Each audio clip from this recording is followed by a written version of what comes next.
Visit our YouTube channel at Max TV.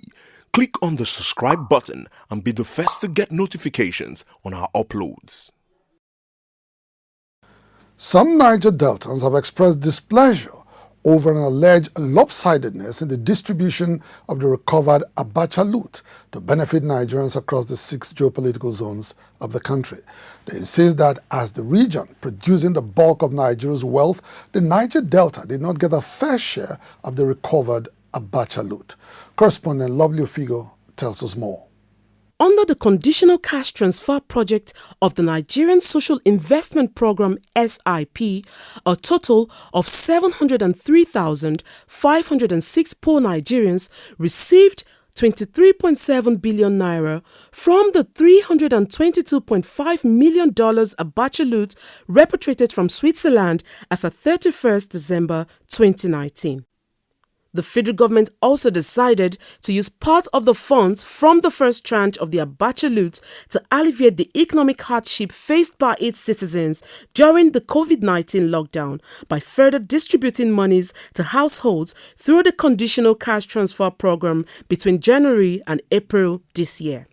Executive Director of African Network for Environment and Economic Justice ANEJ and Head of the Monetary Transparency and Accountability in the Management of Returned Assets, MANTRA, Reverend David Ugolo says, in spite of objections to the Abacha loot being used for conditional cash transfer, his organization can confirm that the transfer process was very transparent. The first time in history, civil society are monitoring this process. The money is going for cash transfer program across the country. There are issues here and there, but the most important thing is that citizens are able to see where money is going.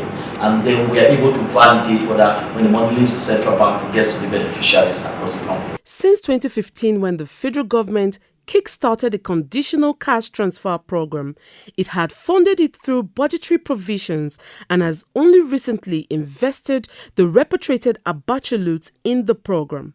However, contrary to expectations that such conditional cash transfer programs would be shared equitably across the 6 geopolitical zones, a recent report by the International Center for Investigative Reporting (ICIR) suggests that the distribution was anything but equitable. For instance, the breakdown of the ICIR report indicates that Northwest received the lion's share as about 561,758 households have benefited.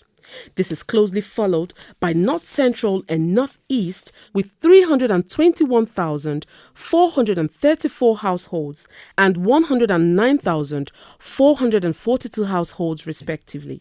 According to the report, 67,696 households in the South-South, 37,904 households in the Southwest, and 27,997 households in the Southeast benefited from the Conditional Cash Transfer Program as at April 2020. At the end of the day, most of these resources that have been shared comes from a particular region.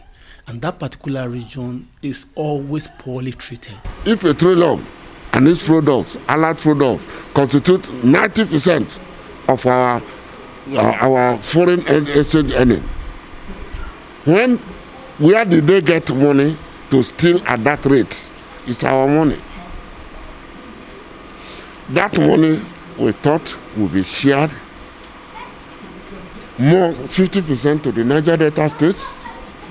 And then, since we are generous philanthropic people, we will have given another 50% for the rest of the federating units to share. Following a trilateral agreement among the Nigerian government, the United States authorities, and the Bailiwick of Jersey, Nigeria successfully recovered an additional $311 million traced to the late General Sani Abacha.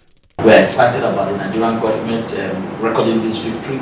Not every country, each time these recoveries are announced in Nigeria, people just take it as granted. But the process of recovery money is not an easy one. It's a long drawn process. And so when it happens, it's something that we should commend those who were involved. I must commend the leadership of the Ministry of Justice. They've done very well. within a period of just less than 10 years, we have recorded recovery of over $600 million, not mentioning others like the $70 million that was also recovered from UK. According to the federal government, this tranche of the Abacha loot will be used to fund critical road projects across the country, none of which is located in the Niger Delta. We're not saying that the Mambila project would not have huge impact on the Nigerian economy at the end of the day. We're not saying that these other projects are not laudable projects. But we are saying that in as much as you cannot do everything, when you sit down to take a decision on the ones you are going to prioritize to do, it only speaks to equity, that it should be done fairly. Under the 2020 Asset Return Agreement, a separate $152 million in cash, as well as $167 million in stolen assets, all domiciled in the United Kingdom, are being negotiated for repatriation to Nigeria. In distributing the next tranche of the Abacha loot, most Niger Deltans are calling for a fair share of the forthcoming largesse. But there's nobody in the Niger Delta who is in a position to where they are sharing the money. I will only advise them, when this tranche comes, they should remember that the money was petroleum money, crude oil money that was looted. They should return this next tranche to the people of the Niger Delta to assuage the level of poverty, the level of grievances, the level of militancy, and see whether they can develop the place. Inside the Niger Delta,